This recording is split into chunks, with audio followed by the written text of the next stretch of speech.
Very good morning to all of you. स्वागत है आप सभी का सुबह 7 बजे चाय की चुस्कियों के साथ इस 20 मिनट शो में। आई होप आप सभी स्वस्थ होंगे। मेरे भाइयों, सुबह 7 बजे मैं आप सभी के समक्ष उपस्थित होता हूं मंडे टू सैटरडे, और 4 सवालों के साथ आपको 40 बातें बताता हूं। ऐसी 40 बातें जो आपके एग्जाम के लिए ज़रूरी हैं, रेलिवेंट हैं, उपयोगी हैं। इन 4 सवालों में आप बहुत सारे कॉन्सेप्ट सीखते हैं। थ्योरी क्लासेस के दौरान जो बातें आपने पढ़ी हैं वो आप सीखते हैं, फिर से दोबारा रिवीजन होता है आपका और आपकी प्रैक्टिस होती है। अगर आप आर ओ यारो के लिए प्रिपेयर कर रहे हैं, पीसीएस प्री के लिए तैयारी कर रहे हैं, बीओ के लिए तैयारी कर रहे हैं, तो ये सेशन आपके लिए इंपॉर्टेंट है। ये सेशन आपके लिए बहुत ही ज़्यादा महत्वपूर्ण है। इसे अपने दोस्तों के मध्य शेयर भी किया करिए। 4 सवालों के माध्यम से आपको ढेर सारी बातें बताना, जो मेरे अंदर है सब कुछ, सारा का सारा ज्ञान आपको परोस देना, ये मेरी जिम्मेवारी है। और मैं अपनी जिम्मेदारी को ईमानदारी से निभा सकूं, ऐसा मैं ईश्वर से प्रार्थना करता हूं। लेकिन आपकी भी ये जिम्मेदारी है कि इस शो को आप हिट बनाएंगे। इस 20 मिनट शो को हिट बनाना ये आपकी जिम्मेदारी है। आप लोग लग रहा है शेयर वेयर करना बंद कर दिए हैं। 2-4 दिन से मैंने कहना बंद कर दिया था, तो आपने शेयर भी करना बंद कर दिया है। जरूर करिए। और जिन लोगों को पूरी की पूरी थ्योरी मुझसे पढ़नी है, कंप्लीट थ्योरी पढ़नी है प्री के लिए, तो लक्ष्मीकांत की एक पूरी की पूरी प्लेलिस्ट पड़ी हुई है। उसको जाके आप देखिए और पूरा थ्योरी पढ़िए और यहाँ से प्रैक्टिस करिए। तो चलिए, लिखा हुआ कंसीडर द फॉलोइंग स्टेटमेंट, निम्न कथनों पर विचार करिए। सबसे पहला स्टेटमेंट आपका कह रहा है कि article 5 to 11 deal with citizenship in Indian constitution. संविधान के अनुच्छेद 5 से 11 नागरिकता से संबंधित है। दूसरा आपका, citizenship act of 1955 govern the current citizenship provisions. 1955 का नागरिकता अधिनियम वर्तमान प्रावधान नियंत्रित करता है। तीसरा स्टेटमेंट आपका कह रहा है constitution provides for permanent citizenship based on race, यानी संविधान नस्ल के आधार पर अस्थायी नागरिकता प्रदान करता है। रेस यानी नस्ल के आधार पर कहा जा रहा है कि संविधान परमानेंट सिटीजनशिप यानी अस्थायी नागरिकता प्रदान करता है।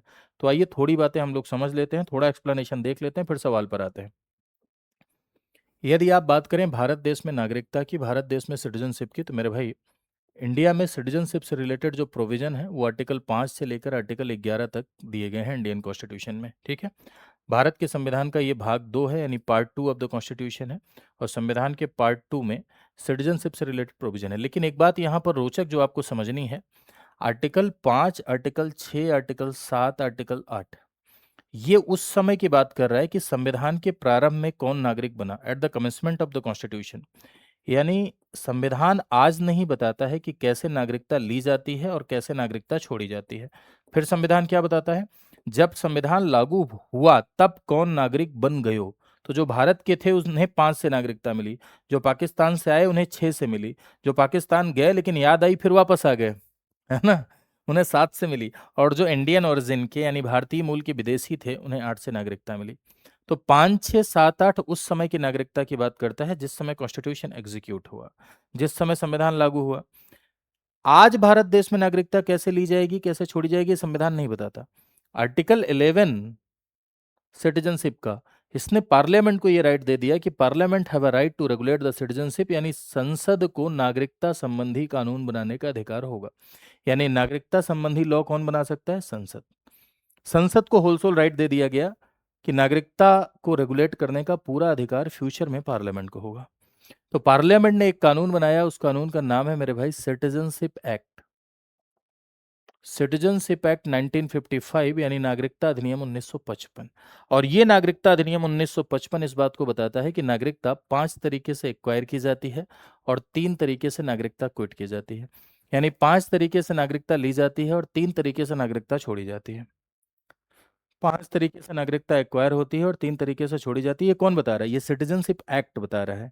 यानी आज हमारे भारत देश में कैसे नागरिकता ली जाती है, कैसे नागरिकता छोड़ी जाती है, ये सिटीजनशिप एक्ट बताता है, यानी नागरिकता अधिनियम बताता है। ठीक है। चलिए सवाल पर आते हैं। सवाल कह रहा है कि 5 से 11 सिटीजनशिप को डील करता है, सही लिखा हुआ है। नागरिकता अधिनियम वर्तमान प्रावधान नियंत्रित करता है, ये भी सही लिखा हुआ है। नस्ल के आधार पर अस्थायी नागरिकता प्रदान करता है, जी नहीं। हमारे भारत देश में नागरिकता के 5 तरीके हैं, जिसमें बाई बर्थ जन्म से, बाई डिसेंट वंश से, बाई रजिस्ट्रेशन पंजीकरण से, बाई नेचुरलाइजेशन प्राकृतिक आधार पर, बाई लैंड एक्विजिशन यानी क्षेत्र समाविष्टि द्वारा। ये 5 तरीके से नागरिकता प्रदान की जाती है, ना कि नस्ल के आधार पर कोई नागरिकता। तो ये सेकंड स्टेटमेंट, थर्ड स्टेटमेंट आपका रॉन्ग हो जाएगा। आंसर हो जाएगा आपका फर्स्ट एंड सेकंड। ठीक है। चलिए आगे आते हैं नेक्स्ट पर।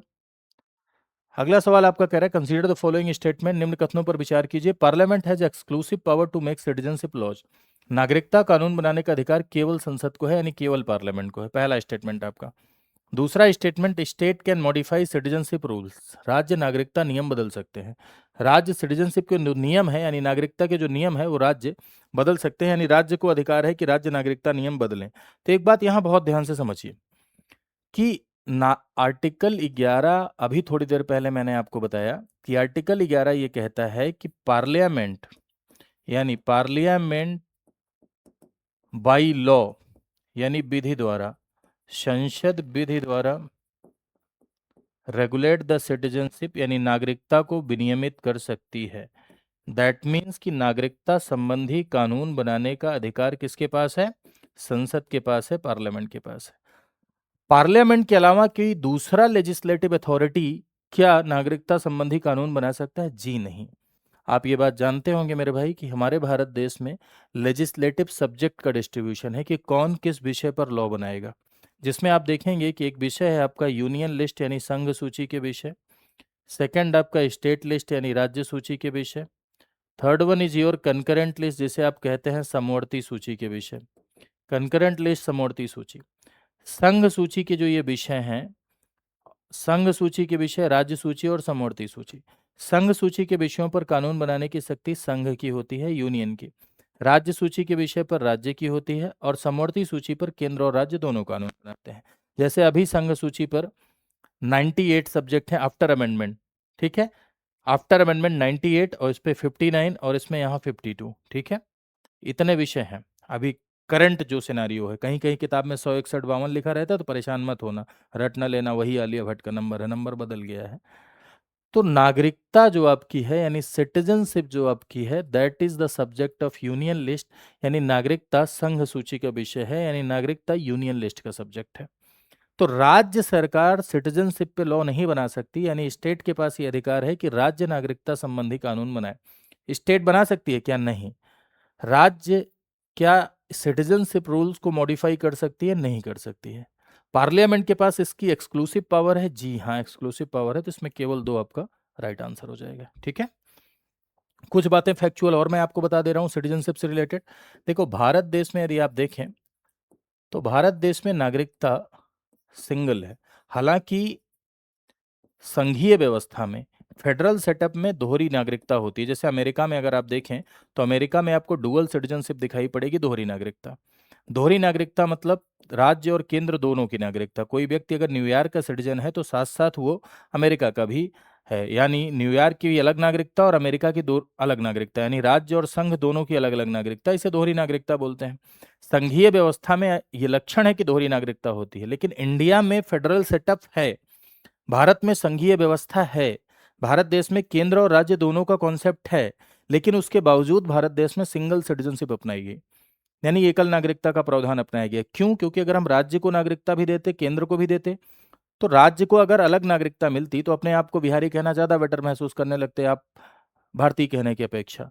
पूर्वांचली कहना पता चला ज्यादा बेटर महसूस कर रहे हैं भारतीय कहने की अपेक्षा। तो रीजनलिज्म नेशनलिज्म पर प्रिवेल करता, क्षेत्रवाद राष्ट्रवाद पर हावी होता, ये देश की यूनिटी के लिए ठीक नहीं था। इसीलिए भारत देश में एकल नागरिकता अपनाई गई, और भारत की एकल नागरिकता का जो कॉन्सेप्ट है ये ब्रिटेन से इंस्पायर है। दूसरी बात, भारत देश में एक देश की नागरिकता का भी कॉन्सेप्ट है। भारत देश में एक देश की नागरिकता का भी कॉन्सेप्ट है। एक देश की नागरिकता का कॉन्सेप्ट का अर्थ ये है कि भारत के अलावा किसी दूसरे देश की नागरिकता अगर आपने ली तो यहाँ की गए हो। इंडिया के अलावा अगर आपने किसी दूसरे कंट्री की सिटीजनशिप ली तो यहाँ की नागरिकता आपकी चली जाएगी, भारत की नागरिकता गई, सीधा सा है। किसी भी दूसरे देश की नागरिकता, यानी भारत के साथ साथ किसी अन्य देश की नागरिकता आप नहीं रख सकते हैं। तो आई होप आप समझ गए होंगे। चलो अगले सवाल पर आते हैं।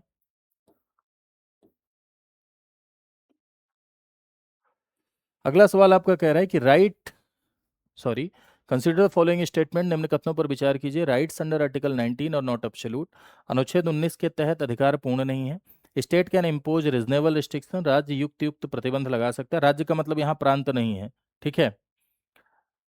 Article 19 applies to foreigners also, article 19 विदेशियों पर भी लागू होता है। तो देखो, अनुच्छेद 19 यदि आप पढ़ेंगे मेरे भाई, तो article 19 freedom of speech and expression है। Freedom of speech and expression यानी अभिवाक और अभिव्यक्ति की आज़ादी। आर्टिकल 19 क्लॉज 1 के तहत आपको 6 प्रकार की स्वतंत्रताएं मिलती हैं। 6 प्रकार की स्वतंत्रता आर्टिकल 19 क्लॉज 1 के तहत आपको मिलेगी। अब सवाल ये है कि ये जो आपको 6 प्रकार की स्वतंत्रता मिल रही है, क्या ये 6 प्रकार की स्वतंत्रता पूरी तरीके से एब्सोल्यूट है? क्या ये 6 प्रकार की स्वतंत्रताओं में कोई भी किसी भी प्रकार का कोई प्रतिबंध नहीं है, कोई रिस्ट्रिक्शन नहीं है?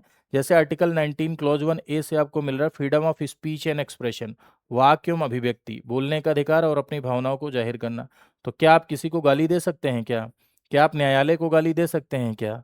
हाँ, क्या आप किसी के मान को ठेस पहुंचा सकते हैं क्या? क्या आप कुछ ऐसा बोल सकते हैं जैसे कि कोई आदमी हथियार उठाए 2 4 लोगों का गला काट दे? नहीं ना। तो रिजनेबल रिस्ट्रिक्शंस लगे हैं, युक्त युक्त प्रतिबंध लगे हैं। युक्त युक्त प्रतिबंध का मतलब होता है रिजनेबल रिस्ट्रिक्शन। कोई भी सामान्यता कभी भी अधिकार एब्सोल्यूट वे में नहीं दिए जा सकते। अगर अधिकारों को असीमित दिया जाएगा तो आप भी मनमानी करेंगे। अगर आपको इतना अधिकार दे दिया जाए जिस पर कोई प्रतिबंध न हो, आप एकदम फूल गुब्बारा हो जाएंगे, गुब्बारा। ठीक है, आप समाज में क्या करेंगे? मनमानी फैलाएंगे। इसीलिए अधिकारों पर तार्किक प्रतिबंध लगाने जरूरी होते हैं, अधिकारों पर रिजनेबल रिस्ट्रिक्शंस लगाने जरूरी होते हैं। तो ये जो 6 प्रकार की स्वतंत्रताएं मिलेंगी, जैसे वाक और अभिव्यक्ति, article 19 clause 1 A, right to assembly without arms, यानी बिना हथियारों के कहीं भी सभा सम्मेलन करने की स्वतंत्रता। सी, राइट टू क्रिएट एसोसिएशन, संगम संगठन बनाने की स्वतंत्रता, सहकारी समिति कोऑपरेटिव सोसाइटीज बनाने की स्वतंत्रता। डी, राइट टू मूवमेंट, यानी भारत के किसी भी क्षेत्र पे विचरण का, भारत के किसी भी क्षेत्र में घूमने का अधिकार। राइट टू चूज रेजिडेंस, भारत के किसी भी क्षेत्र में निवास चुनने की स्वतंत्रता।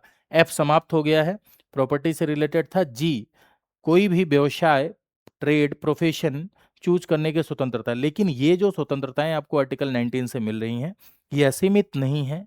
दे आर अंडर रिजनेबल रिस्ट्रिक्शंस, यानी वो तार्किक प्रतिबंधों के अधीन है, यानी उन पर रिस्ट्रिक्शन लगाए जा सकते हैं। तो यहाँ आपका क्या लिखा हुआ है कि राइट्स अंडर आर्टिकल 19 और नॉट अब्सोल्यूट, ठीक है, सही लिखा हुआ। अब्सोल्यूट नहीं, अब्सोल्यूट का मतलब आत्यांतिक, जिसका कोई भी रिस्ट्रिक्शन एक्सेप्शन न हो उसे आत्यांतिक कहते हैं। State can impose reasonable restriction, राज्य युक्त युक्त प्रतिबंध लगा सकता है, बिल्कुल लगा सकता है, ठीक है। Article 19 applies to foreigners only, ये गलत हो जाएगा। देखो, आर्टिकल 19 सिर्फ इंडियन के लिए है। कुछ मौलिक अधिकार ऐसे हैं जो सिर्फ नागरिकों को प्राप्त हैं। 15, 16, 19, 29, 30, 15, 16, 19, 29, 30, these are exclusive for citizen. Exclusive for citizen means ये सिर्फ और सिर्फ नागरिकों को प्राप्त हैं, ये विदेशियों को प्राप्त नहीं है। तो इसमें आंसर हो जाएगा आपका फर्स्ट एंड सेकेंड।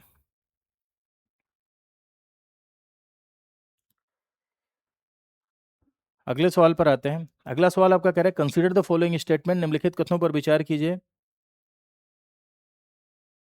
3 ही हुए ना भाई अभी, ठीक है। कंसीडर द फॉलोइंग स्टेटमेंट, निम्नलिखित कथनों पर विचार कीजिए। पहला, during national emergency some fundamental rights can be suspend, राष्ट्रीय आपातकाल में कुछ मौलिक अधिकार निलंबित किए जा सकते हैं। सेकंड आपका लिखा हुआ है article 32 provides the right to constitutional remedies, article 32 संवैधानिक उपचारों का अधिकार देता है। तीसरा लिखा हुआ है article 14 guarantees equality only to the Indian citizen, अनुच्छेद 14 केवल भारतीय नागरिकों को समानता देखता है, यानी केवल इंडियन सिटीजन्स को समानता देता है। तो देखिए, राष्ट्रीय आपातकाल में पहली बात तो this is the feature of the fundamental right, ये मौलिक अधिकारों का लक्षण है कि मौलिक अधिकार सस्पेंड हो सकते हैं। ठीक है, कब हो सकते हैं? तो आर्टिकल 359 ये कहता है कि नेशनल इमरजेंसी के दौरान, 352 के दौरान 20 और 21 छोड़कर, 20 एंड 21 छोड़कर, 20 और 21 को छोड़कर बाकी आपके मौलिक अधिकार सस्पेंड किए जा सकते हैं, सकते हैं, सकते हैं। ऑटो नहीं हो जाएंगे ऑटोमेटिकली, प्रेसिडेंशियल ऑर्डर से सस्पेंड होते हैं। ये 359 ये बात बता रहा है। 358 ऑफ द कॉन्स्टिट्यूशन, 358 ये बता रहा है कि अनुच्छेद 19 स्वतः निलंबित हो जाएगा, लेकिन आपातकाल बाह्य होना चाहिए। बाह्य आपातकाल के दौरान, एक्सटर्नल इमरजेंसी के दौरान आर्टिकल 19 जो आपका ये है, ये स्वतः निलंबित हो जाएगा। तो लिखा हुआ है राष्ट्रीय आपातकाल में कुछ मौलिक अधिकार निलंबित किए जा सकते हैं। ठीक है, during national emergency some fundamental rights can be suspended, कुछ मौलिक अधिकार निलंबित किए जा सकते हैं। ठीक है। आर्टिकल 32 संवैधानिक उपचार, बिल्कुल आर्टिकल 32 संवैधानिक उपचार देता है कि भाई अगर मौलिक अधिकारों का हनन हुआ तो अंडर आर्टिकल 32 आप डायरेक्ट टिंग टिंग टिंग करके सुप्रीम कोर्ट जा सकते हैं। मौलिक अधिकारों के उल्लंघन की स्थिति में आप डायरेक्ट सुप्रीम कोर्ट का दरवाजा खटखटा सकते हैं। तो आर्टिकल 32 संवैधानिक उपचार प्रदान करता है, ये भी ठीक है। अनुच्छेद 14 केवल भारतीय नागरिकों को समानता देता है, नहीं। आर्टिकल 14 कह रहा है, व्यक्ति शब्द लिखा हुआ है कि किसी भी व्यक्ति को विधि के समक्ष समता और विधियों के समक्ष समान संरक्षण से वंचित नहीं किया जाएगा। Article 14 is for citizen as well as alien, यानी नागरिकों और विदेशियों दोनों के लिए मिला हुआ है। तो ये यहां पर गलत हो जाएगा, केवल लिखने की वजह से गलत हो जाएगा। तो फर्स्ट एंड सेकंड आपका राइट हो जाएगा। तो इसमें आंसर हो जाएगा ए इज योर राइट आंसर। ठीक है, चलिए। किसी भी प्रकार के सवाल जवाब के लिए, किसी भी प्रकार की दुविधा के लिए आप यहाँ जुड़ जाइए इस टेलीग्राम चैनल पर। ये मेरा टेलीग्राम चैनल है, यहाँ आप जुड़ेंगे तो मुझसे आप डायरेक्ट बातचीत भी कर सकते हैं। ये इंस्टाग्राम है, सोशल मीडिया का ज़माना है, यहाँ भी आप मुझसे डायरेक्ट बातचीत कर सकते हैं। साथ ही साथ यदि आप हमारे साथ जुड़ के पूरी प्रिपरेशन करना चाहते हैं, कंप्लीट तैयारी यदि आप हमारे साथ जुड़ के करना चाहते हैं, जैसे आप आरओ के लिए तैयारी करना चाहते हैं, आप बीईओ के लिए तैयारी करना चाहते हैं, आप पीसीएस प्री के लिए तैयारी करना चाहते हैं, ठीक है, आप पीसीएस मेंस के लिए तैयारी करना चाहते हैं स्पेशली, या आप कोई प्री का कंप्लीट प्री का बैच लेना चाहते हैं, या पीसीएस प्री और मेंस दोनों के लिए कंप्लीट प्रिपरेशन करना चाहते हैं, तो इन सब के लिए हमारे यहाँ बैचेज उपलब्ध हैं रिजनेबल प्राइस पर। आप जाइए आप जाइए study.iq.com पर, वहाँ जाकर भी आप विजिट करके जानकारी प्राप्त कर सकते हैं।